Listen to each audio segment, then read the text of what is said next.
এই জীবনে না পাওয়া নিয়ে যতটুকু আফসোস করছি, পাওয়া নিয়ে কি অতটুকু শুকরিয়া আমরা আদায় কেউ করতে পারছি? আমাদের জীবনে এত দুঃখ কষ্ট কেন জানেন? বেশিরভাগ দুঃখ কষ্টর সৃষ্টি আমরাই করি। আমরা সিস্টেমে চলতে পারি না, ভাবতে পারি না, চিন্তা করতে পারি না। একটু খেয়াল করবেন, আমি সবার উদ্দেশ্য বলছি, মিলিয়ে নিবেন। কি কি পাই নাই, কোন কোন চাওয়া পূরণ হয় নাই, সেটা ভেবে জীবনে অনেক মন খারাপ করেছি, আমরা অনেক কষ্ট পেয়েছি। আমরা কি এভাবে ভাবতে পারতাম না যা আমরা পেয়েছি সব যোগ্যতার বাইরে তো আল্লাহ আমাদেরকে দান করেছেন। আমাদের যা আছে এই পর্যন্ত একটা জিনিসই কি আমরা যোগ্যতা দিয়ে অর্জন করেছি নাকি আল্লাহ দয়া করেছেন? বিপদ আপদ দিয়ে মন খারাপ অনেক করেছি, কিন্তু আমাদের রহমান আমাদের অজান্তে কত বিপদ থেকে আমাদেরকে রক্ষা করেছেন আমরা খেয়ালও করি নাই। আমরা এক দুইটা দিন অভাবে থাকলে, মাস 3 মাস 5 মাস অভাবে কষ্ট থাকলে আমাদের এখানে ফেটে যায়, কিন্তু রব্বুল আলামিন কত জায়গা থেকে যে আমাদেরকে বিনা কারণে যোগ্যতা আমাদের ছাড়া রিজিকের ব্যবস্থা করেছেন, আমরা সেটা কখনো খেয়াল করতে পারি না। রব বলে, নেগেটিভ কেন দেখোস, পজিটিভ দেখ না। 1 মাস অসুস্থ আছো সেটা কেন ভাবতেছস? 3 বছর যে তোরে সুস্থ রাখছি, 30 বছর যে ভালো রাখছি, এটা একটু দেখ না। 3 মাস তোর কিডনিতে প্রবলেম হয়েছে, এটা নিয়ে তোর মন খারাপ হয়েছে, তো তোরে যে আমি 60 বছর পর্যন্ত কিডনিটা ফ্রি ডায়াগনোসিস করাইছি আমি আল্লাহ, কোনো টাকা পয়সা ছাড়া রহমত দিয়ে, এটা একটু চিন্তা কর না। রব বলে যে, বান্দারে দিয়েছি আমি, দিবই আমি, আমাকে তোর করে নে, তুই আমার হয়ে যা, আমি রব তোর হয়ে যাব। রব যার হয়ে যায়, সৃষ্টি জগৎ তার কদমে চলে আসে। বলেন সুবহান। আমাদের সবচাইতে অন্যতম ভুল হচ্ছে আমরা স্রষ্টাকে আপন না করে সৃষ্টির পিছনে ঘুরি। রব বলে যে, কি নিচ্ছিস বান্দা? আল্লাহ ওই জায়গা, তো তোর জায়গা যেটা আছে এটা দিয়ে তোর হবে না। আল্লাহ, হবে তো, আরো লাগবে কেন? ওই ছেলে মেয়ে আছে না, আচ্ছা ছেলে মেয়ের জন্য কিছু দিলাম, যা আছে তোর ছেলে মেয়ে সবগুলা হবে। আল্লাহ, আরো লাগবে কেন? নাতি নাতনি আছে না, সব তুই কেন করবি? তোর নাতির জন্য যদি দাদা হয়ে নানা হয়ে তোর টেনশন হয়, তোর দায়িত্ব থাকে, তোর নাতিটা আমি রবের বান্দা না, আমারও তো দায়িত্ব আছে। সুবহানাল্লাহ বলেন না? অনেকে বলে এতগুলা মেয়ে হয়েছে, বিয়ে কেমনে দিবা? আপনি মেয়ের কে? বলে যে আমি মেয়ের বাবা। আপনি মেয়ের মামা, মা। আল্লাহ মেয়ের কে? রব। তা মা বাবা হিসেবে যেহেতু মেয়ের উপর আপনাদের দায়িত্ব আছে, স্রষ্টা হিসেবেও তো দায়িত্ব আছে। বুকের মধ্যে হাত রেখে বলেন তো, এই পৃথিবীতে কারো জন্য কারো কোনো কিছু থেমে ছিল? থেমে আছে? থেমে থাকবে?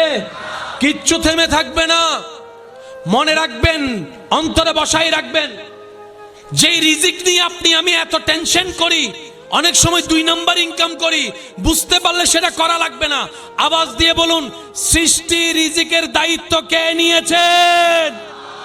সৃষ্টি রিজিকের দায়িত্ব কার? আপনি থাকলেও আপনার ছেলে মেয়ে খাবে, আপনি না থাকলেও আপনার ছেলে মেয়ে খাবে, যা যা তার রিজিকে আছে।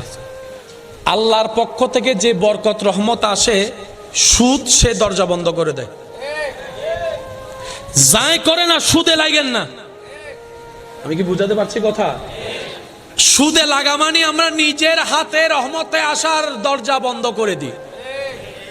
আপনি যদি সুদে না লেগে একটু অপেক্ষা করেন, ধৈর্য ধরে সহ্য করেন, আগেও যেরকম আল্লাহ আপনাকে বিপদ থেকে উদ্ধার করছে এখনো করবে, শুধু মাঝখানে আপনাকে একটু ধৈর্যের পরীক্ষা নিবে। আমি কি বুঝাতে পারছি কথা? আমরা ভুল করি, অস্থির হয়ে মানুষের কথার তালে পড়ে আমরা লেগে যাই, দরজাটা বন্ধ হয়ে যায়। তখন আগে 100 টাকা দিয়ে যা করতে পারতেন, এখন 10,000 টাকা দিয়ে আপনি তা করতে পারবেন না, কারণ আপনি সুদের সাথে লেগে গিয়েছেন। আল্লাহ তাআলা আমাদেরকে ওই নোংরা জগতে না যাওয়ার জন্য আল্লাহ আমাদেরকে দয়া করুন। রিজিকের মালিক কে? খাওয়াই কে? চালাই কে? দেয় কে? দেয় কে? দিচ্ছেন কে? দিয়েছেন কে? দিবেন কে? যাব কার কাছে? সুতরাং আমাদের আর টেনশন করার দরকার।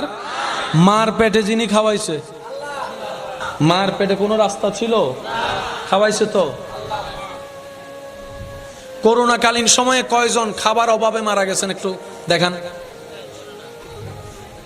করোনাকালীন তো সব বন্ধ ছিল, ইনকাম বন্ধ, চাকরি বন্ধ, ব্যবসা বন্ধ, বন্ধ বন্ধ, সব বন্ধ, কিন্তু খাবার তো কারো বন্ধ থাকেনি। আওয়াজ দেন, সত্যি করে বলেন, করোনাকালীন আপনারা কি দেশে ছিলেন নাকি ছিলেন না? দেখছেন কি দেখেন নাই? লকডাউন হয়েছে কি হয় নাই? আর্মি পুলিশ নামে ফিটাইছে কি ফিটাই নাই?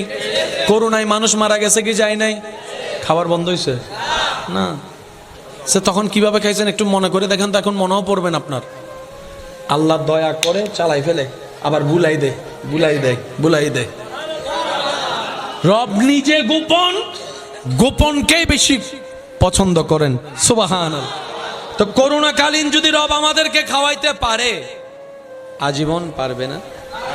মানুষ কষ্ট পাওয়া পছন্দ করে, মানুষ ব্যথা পেতে চায়, মানুষ কষ্ট পেতে চায়। আমি শুধু আপনাদের খেদমতে নিবেদন করছি, আপনারা একটু মিলাই দেখবেন। আমরা যখন প্রথম মার পেটে আসছি, যখন সন্তান প্রথম পেটে আসে, তখন মাদের এক এক সময় এক এক রকম লাগে।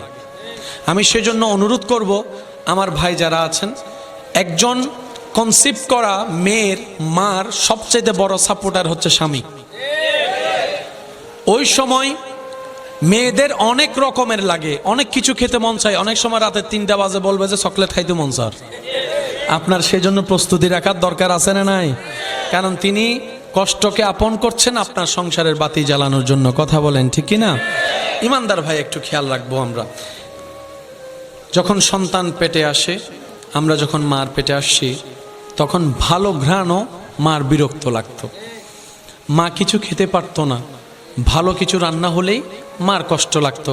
কিন্তু আপনার মা, আমার মা কখনো বিরক্ত হয় নাই, বরং আনন্দই হয়েছে, খুশি হয়েছে। সুবহানাল্লাহ। দিন যত যাচ্ছে, 1 মাস 2 মাস 3 মাস 4 মাস যাওয়ার পরে আস্তে আস্তে যখন আপনার আমার ভিতরে পরিবর্তন আসা শুরু হলো আল্লাহর হুকুমে, এক পর্যায়ে গিয়ে আমাদের মার পেট বড় হতে শুরু করলো। আমাদের মা 8-10 জনের মতো আর আগের মতো হাঁটতেও পারেন।